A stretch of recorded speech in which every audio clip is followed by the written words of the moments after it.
welcome to Port St. Lucie Talks. Today we have Cathy Townsend. She's the Commissioner of St. Lucie County District 5. All right. Well, welcome to Port St. Lucie Talks. How you doing? Thank you. Thanks for having me. You're very welcome. We've been wanting to have you since last year, by the way, so you guys know. So we finally have her here to share very, very exciting things about St. Lucie since it's growing super rapidly. So first of all, for those who don't know who you are, tell us a little bit about, what you do in St. Lucie County and where you started and all that kind of stuff. Well, I have quite a history because I've bounced around a lot. We'd love to hear it. I was born in Daytona Beach. Okay. And I graduated, and then I moved to a little town in Flagler County, and then I came here. But I have been here since 1979 in my permanent home in 1986. Wow, okay. Since I've been here, though, I have done multiple things. I've had restaurants, wow. bars. I went to cosmetology school for hair, and I have had a nursing home. Oh my goodness, all type of businesses. I've had a bed and breakfast. If you want to start a business, she's done them all. So. Well, and then I had a bed and breakfast, and I was a wedding and event planner. Oh wow! And then Is that all in St. Lucie County? Yes. Well, that's amazing. I came here to farm cabbage and potatoes, and then I got out of that, and then I've done a totally different array of things. But I did retire, and when I retired, because of my struggles with the county through my bed and breakfast, okay, there was a neighbor that wanted my property, and she was in cahoots with some staff and some commissioners. Okay. And so they tried to put me out of business. It was a 4-year battle. Oh my goodness. And through that time, we were very small. Port St. Lucie wasn't what it was, neither was the county. It was a very small area, and a lot of people just kept asking me to run. So I did. Never ever thought about going into politics. Wow. And I ran, and I have been in there now, and I'm in my 3rd term. I just got reelected in 2024. Amazing. Yeah, we definitely supported that. So Thanks. I am very glad everything worked out. How do you balance your life with all of these things, by the way? Because I know your position, you have a lot on your plate. Well, I get up in the morning, and I don't answer my phone or look at my phone or text or anything till at least 7:30. Good. Personal time. And that's like my time to connect and clear my mind, not have to think about anything. And by 7:30, there's text messages and emails. So then the day begins. And of course, during the day, it's very busy. And then I don't get home till 10, 11 o'clock at night. But when I do get home, my phone goes on Do Not Disturb from midnight to 7:30. Great. And so I'm a night person. I don't go to bed till 1:30, 2 o'clock. So I have my downtime when I get home. Wow, that's nice. And I take Sundays. I try to not do anything on Sundays. That's my day to be with my husband and for us to reconnect and do whatever we want to do on a date. It's our date day. Nice. Oh, that's cute. I love that. How long have you been with your husband? A long time? Yes, 30 years. 30 Going on years. 31. Wow. You met here? Yeah, we did. In my restaurant. When you were doing the cabbage and all that stuff? I was managing a nightclub, and he came in. What, a nightclub here? Yeah. Where? Downtown Fort Pierce. Oh, wow. Back in the day, we had places that you could go and dance and hear bands. We don't have them anymore, but back then we did. So you were talking about this before. You've been a small business owner for decades, and you ever run an assisted living facility. How did those hands-on business experience shape your approach to governing the position that you do now? Well, it's whenever you own your own business, it's entirely different than government. Mm-hmm. And it's actually very challenging because just like you and your husband, you own this business. And if you were to grow it and have employees and they don't do things the right way, you can correct them. Right. Because you're in control. It's your business. Right. In government, there's unions and there's layers. And as a commissioner, we have no say in staff. We hire the county attorney and the county administrator. Right. That's all we have a voice for, right? Mm-hmm. And so when you're up there and you see things and you know things want to be changed and they need to be changed, you don't have the power to do it alone. Because you have to have 3 votes, right? Right. So you have to take it to the administrator.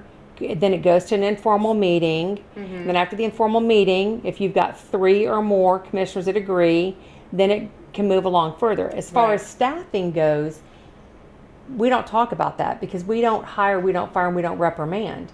So if there are internal things going on that as a commissioner you know about, you really can't do anything about it. Where in private business you can, right? So you're in control. Well, and the other thing that's hard is, I mean, I'm obviously older than the majority of the board, right?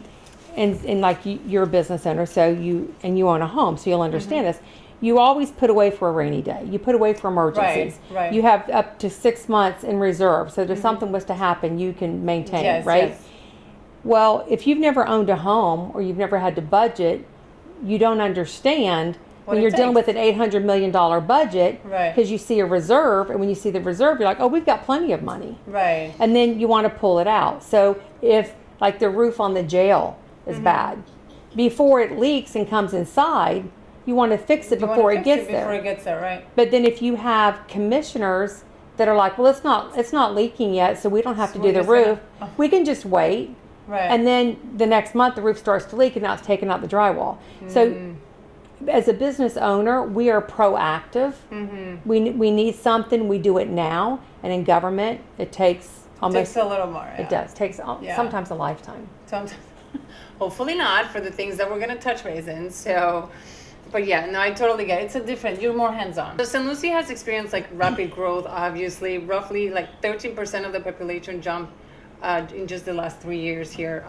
What are the biggest challenges that come with this boom in your position? How are you working to manage that growth?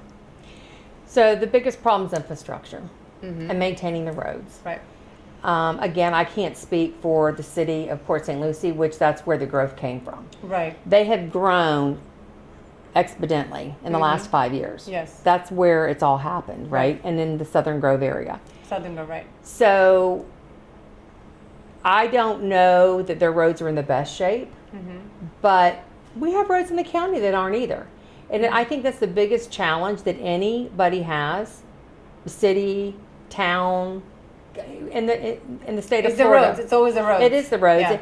And you know, the thing that people don't understand is it's millions and millions of dollars to pave. Yeah. And so you have to plan. You have to look at the roads. You have to go to the worst ones first. But then if you have a development coming in, sometimes you might need to do a switch. So if you're planning on paving, say you're going to pave a road that's just a side road out off of Port St. Lucie Boulevard, but then you have a development coming in and it's on Glades Cutoff. Well, then you need to jump forward and you need to do Glades Cutoff because there's a big development coming. Right. Now, the difference there is Glades Cutoff is a county road, right? So then that's when we communicate, the city manager and the administration, and we communicate, and then that's when we come in and we work together. Oh, right? I see. So the city and the county work together with the like developer. Because you're still part of it in that sense. Yeah. So that's not what happened with the Glades Cutoff project that people do know about. That is in the county, but I'm just saying that because we do have roads that are the main arteries of the city, and there are roads. Right. Even though they're in the city, we control them. Right. So if somebody comes in there and wants to build something, we have to work together. But the development pays for the roads. So if you have a development come in, you get money for the roads or turning lanes or if it triggers a red light. Right. So you need growth in order to keep paying for things. To keep paying for things, right. But it's about smart growth. Right, You've got to be smart about it. Yeah, you know, you don't want to just load up and put 100,000 homes over here. It's about smart growth and making sure that you have a mix. And you know, I mean, currently right now our board is a young board and they think everything needs to be like acreage and big houses. Well, I see. I'm older. I'm downsizing. I want a small 50, 60 foot lot, right? I want less to take care of. Right. And so you have to be open-minded, and you can't think about when you're deciding stuff, is this what I would want? Because what I want isn't what you want, right? I'm 30 years older than you, so you're at a different phase in your life. So you have to be open-minded, and you have to be open-minded to what others want and not let things affect you because a small group of people that you talk to, they're your friends, talk about something. So if you listen to them, what about the other 390,000 people that are here that they don't want that? Right. So you have to keep an open mind. Yeah. So talking about the roads, we posted actually in Port St. Lucie Talks, and it was like a huge it opened another kind of worms. The roundabouts. What's going on with those? Well, we don't have roundabouts in the county. The city of Fort Pierce has the one on South Beach. The city of Port St. Lucie has multiple. They are used for traffic calming devices. Yes. So that it slows the traffic because, of course, you have to slow down to go through them. Those became popular like 5 years ago. A lot of the engineers decided that it was cheaper to do that than to put in red lights and stuff. Yeah. Sadly, there's a lot of people that don't know how to use a roundabout. That's the problem. That's the whole thing. Yeah. Like if you're in it, you got to keep going. Yeah, they don't. There's a lot of people. A lot that of don't people were understand. against it when we actually when we posted And they still about are. it. Yeah. They don't like them. I don't mind them at all because it's faster. If you know what you're doing, it's like Yeah. I mean, and the thing is, like, if you're not used to them, you pull up and you stop, and this car's going, and you're still stopping. Back here, they're blowing the horn. Well, they're blowing the horn because when they're in the circle as they're going around, you follow in behind them, right? It's just the flow. And so many people don't know that. They don't understand that. We didn't have any coming from Miami. We had there's no roundabouts anywhere there. They're popular up north, New Jersey. More up north, exactly. Yeah, up north they have them. Yeah. What do they call them? They don't call them roundabouts up there. They call them something else. Some like milk jug or something. Oh, really? That's hilarious. Oh my God. Like we were talking before, nothing really flashy, obviously. What is vital to the quality of our life as population grows. We're feeling that the strain of our roads, drainage systems, and public transit, like how are they handling all this? Well, we talked about the infrastructure. A little bit, yeah. Yeah, so we have a transit department here in St. Lucie County. It's ran by MB Transportation, and they do a good job. I do think that we are still behind. Like if you come from New York and you come here, it's a culture shock. Right. Because in New York, you don't own a car. You hop on a subway, a cab, or the bus, right? Yeah. So, but they do a good job, and they're really good if you are somebody that you can't drive to get you to the doctors. Excuse me. So if you call them, they will pick you up and take you there. Oh, nice. And our transit in St. Lucie County is free. We don't charge for it. Oh, I didn't know that. There's no charge for our transit system. There's no charge for transit system. That's nice. We got grants years ago, and we've been really, really blessed that every year and every time that grant has expired, we've been able to get it and keep it back. Wow. So our residents have no fees to pay, and that's why I think with what little bit of money we have, to keep the transit running, I think that our transit department, there's 6 people in that department. I think they do a really good job, and nice. I think that the residents that are here, that's the one thing that makes me feel good is the fact that if you're on a fixed income and you have to have dialysis, you call our transit, they'll pick you up at your door and take you to dialysis and bring you back. That's amazing. At no charge. That's good. Our our transportation is gonna have to get busier, right? Yeah, of course. Yeah. And as it gets busier, that's more cars off the road. Right. Okay. As far again as infrastructure, it comes down to money, and our taxes are already high. Yeah.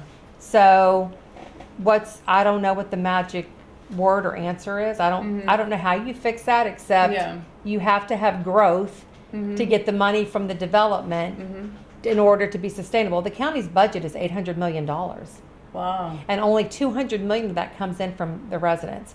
Okay. So $200 million from property taxes comes to the county. The other $600 million we have to come up with. Wow. We had the mayor actually when she came, and I feel like they do a really good job in getting like grants and money, because what she was saying that they need to present the project, have everything kind of like ready to go, and then once they accept it, okay. So if you haven't started anything, they're not going to give you the money. It just needs to like get there. A lot of the things too are matched grants, and you're right, they have to be already started. A lot of them. So if you have the money, if it's a $2 million project, you've started it, you've got the design, and then you're ready, and you have the $1 million, they'll match the $1 million. Right. And that's how you have to do things if you're going to get anything done. Yeah. And the city, I would say the city of Port St. Lucie in the last 3 years, they have been extremely conservative with how they spend their money, and they have built some really beautiful parks. Yeah. Oh, I agree. I've been to all of them. I can say that. Yeah. I can testify. They're beautiful. Yeah. They are beautiful Absolutely. parks. Yeah. And we have a lot of kids here, so it's great. I took my daughter many times to that Pioneer Park. It's beautiful. It is. I love that one. And there's a lot of stuff there for her yeah. age. Yeah, absolutely. Yeah. Yeah, with the botanical gardens next door. So I can't wait for the other new stuff. The by city, river. no, It's the gonna be city of great. Port St. Lucie, they do have really nice things here as far as their parks and, like you said, botanical gardens and stuff like that. It's just a little bit of nightlife they Yeah. got to find, and I think, like you said, it'll come when they do It'll that little come. river walk. Yes, I can't wait for that for sure. So I will say you have a reputation for championing for transparency and accountability in government. In fact, you even exposed misuse of county resources at one point. Why is open government so important to you personally? You were just talking about spending money, so. Well, I think that there is a lot of bad things that happen in government and a lot of misuse of funds. And when you were in a small town like this used to be, the people that are here and from here back in the day, they knew the commissioner and they got the jobs and everything. And we're grown. We're not that place anymore. We're Right. older, right? So it's important to be transparent because people don't trust.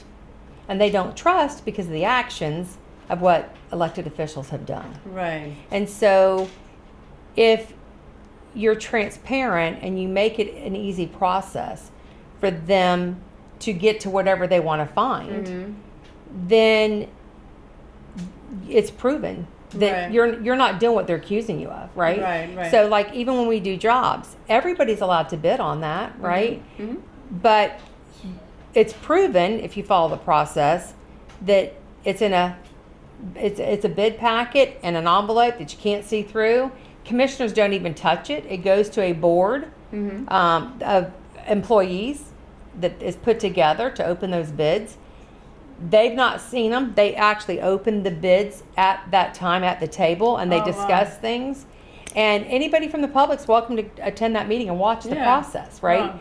So I think that being transparent is that's what you need to help build the trust. And so like when I went in, there was a gentleman that had a building at the airport and he had been living in it, and it's illegal to live on an airport. Oh It's my, against which airport? Ours. We have an airport.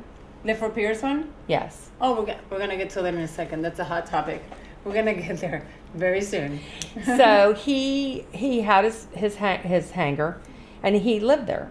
That's amazing. Well, you're not supposed to. It's Yeah, against. I'm sure you do. It's illegal. Wow. But he was not paying his rent. Wow. So the gentleman at the time, who was an assistant county administrator, Okay. it's his ex-wife, who was this guy's fiance, and they were living there. And the agreement, in all fairness, was we'll give you a couple months free rent for you to clean the place up. Then you start paying rent. Okay. Well, they never started paying rent. Oh my goodness. So 2.5, 3, it's time to pay rent. Right. It's not a free ride. Right. And so, at the time, nobody wants to poke the bear or do anything about it. Right. But I had to take a stand because that's stealing. Yeah. Wow. You're in a building and the airport is paying for your electric bill. Yeah. Everything. They're not paying for anybody else's electric bill, right? Wow. So I did have to stand up and take a stance. And I feel bad. The guy's a nice guy. And his fiance's a wonderful person, Wow. But still, she worked for the city of Fort Pierce. She knows better. She knows the rules, right? That's crazy. So Yeah. it took a while to get him out, but he relocated to US 1. He's got a very successful business. He ended up buying a building, Well, look at that. and he's done very well That's for amazing. himself. So, and then that building, we ended up, selling some of our buildings and stuff, and so it's very, very important that you tell the truth. And I think Right. the other thing that happens is on social media, people hide behind a keyboard, and they have fake accounts, and they put things out there, and people are gullible and they believe it. And so if you're transparent and you can prove. Yeah. And I think it's the education. Like, you have to educate people, Yeah. and that's being transparent. And then if you hear something and you know it, you're somebody that's going to speak up and say that's not true. Yeah. I spoke to Council Member Carabelle, or I spoke to Commissioner Townsend, and I know, like your website with what's going on in Fort Pierce. Right. You did a beautiful video on that. Thank you. Right? Thank you. Yeah, no, y'all do beautiful work. So, Thanks. so your video and your message is facts. Yeah, Right? exactly. So if you continue to do what you're doing and you just keep the truth and you keep transparency out there, it's going to gain you even more and more followers, and people are going to have more and more respect for you, and they're going to want Absolutely. something. Yeah. They're going to be able to go to where you are, and they're going to be able to get the facts if they want to learn. Right. And it's because you're transparent. Yeah. All right. So now that you touched the subject, I want to know what's happening with the Fort Pierce Airport. Lots of things. Tell us. So we relocated our administration office. Okay. It's the first building when you come into the airport. Mm-hmm. And where we used to be has now been remodeled, and it is the terminal for the airline that's coming. Who is that? I cannot disclose that at this Is it time. Avello?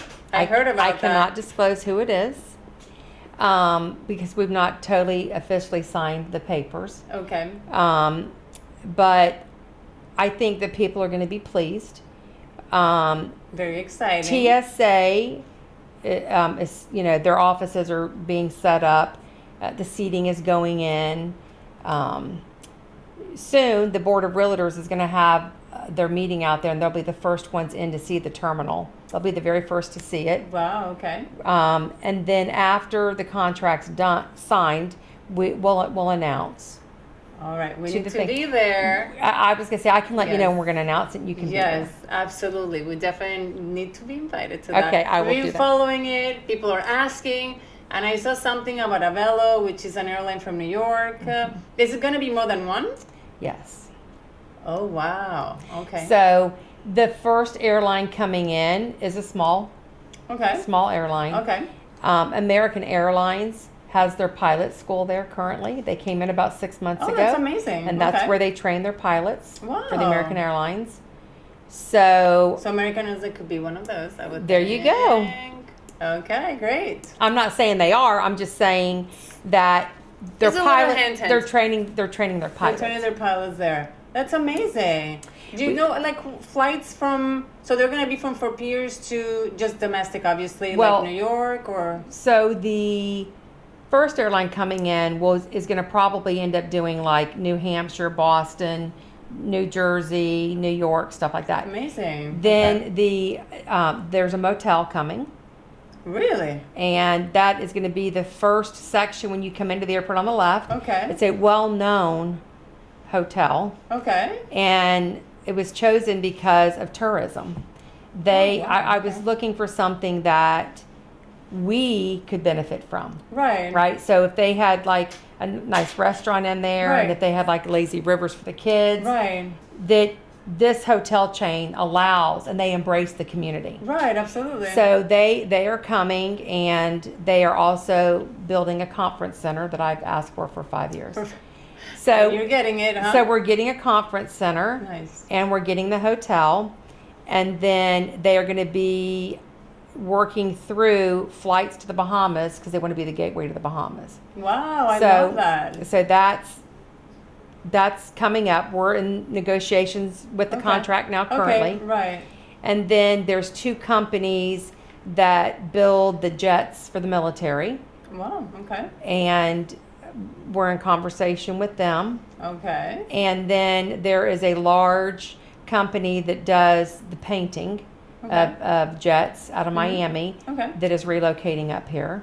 Oh, nice. And there's a Brazilian airline Okay. that wants to come here, and he wants to put a resort in for his passengers. He lives in Miami. They have a large clientele there. He wants to have the flights, and then they'll stay at the hotel while they're there, spa services, Right. whatever. Uh-huh. And then he'll provide cars for them to go to Miami and live, and then do what they got to do. When they're ready to fly back home, they'll bring the rental car back, hop on the plane, and go home. Wow, that's pretty cool. I love that. So multiple airlines, a hotel, the conference, lazy river. This sounds amazing. And it's all gonna be. It's for gonna be beers. nice. It's gonna be very nice. I can't wait.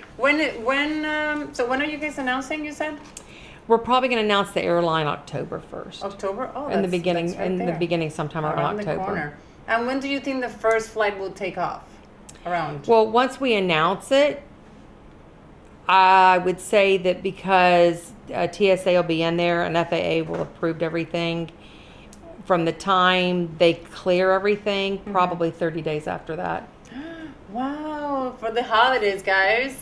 Maybe. I'm not going to say Yes. they're going to be ready because there has been some setbacks at the terminal Okay. with the contractor. But it could be. It could be. It could be. But there has been setbacks with the terminal and the contractor. That would be great. That would be great for the airlines. There will be The airline coming is very affordable. Yeah, that's amazing.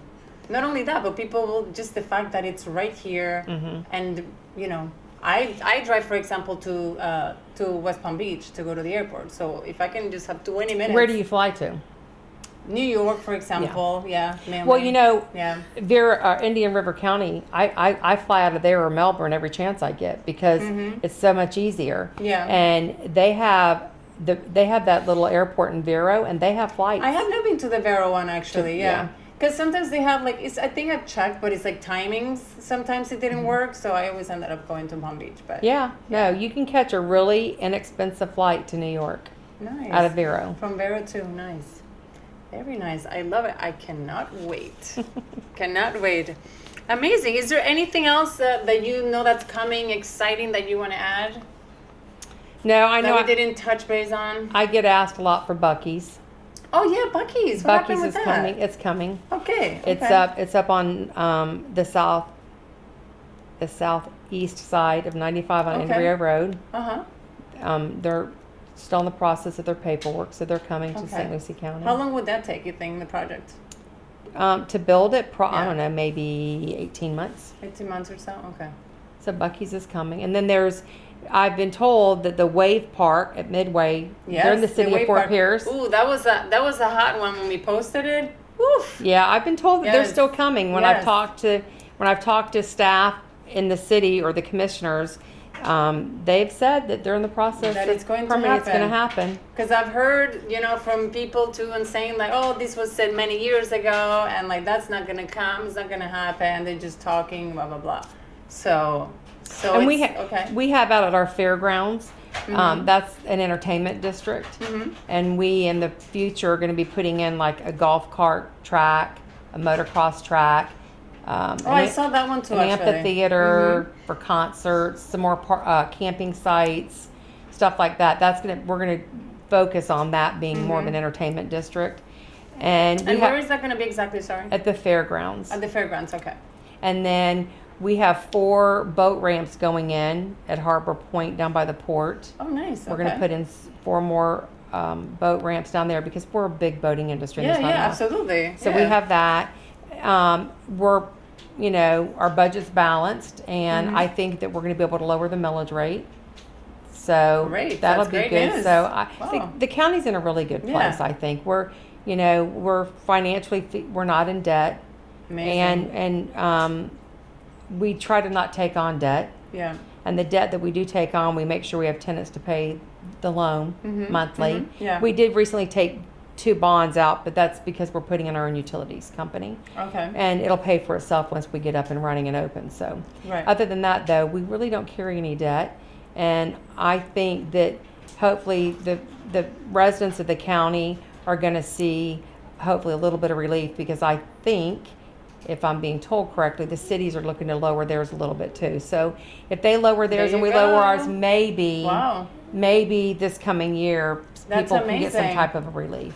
Wow, relief's coming too. This is so many exciting things. Very, very exciting. Well, we're gonna wrap it up here. Thank you so much for finally coming to us. Thanks and for having sharing- me. And sharing your story, also your background or your small businesses. It was very exciting stuff, and that's it. Thanks. Thank you for joining us, and we'll see you on the next episode of Port St. Lucie Talks. Thank you.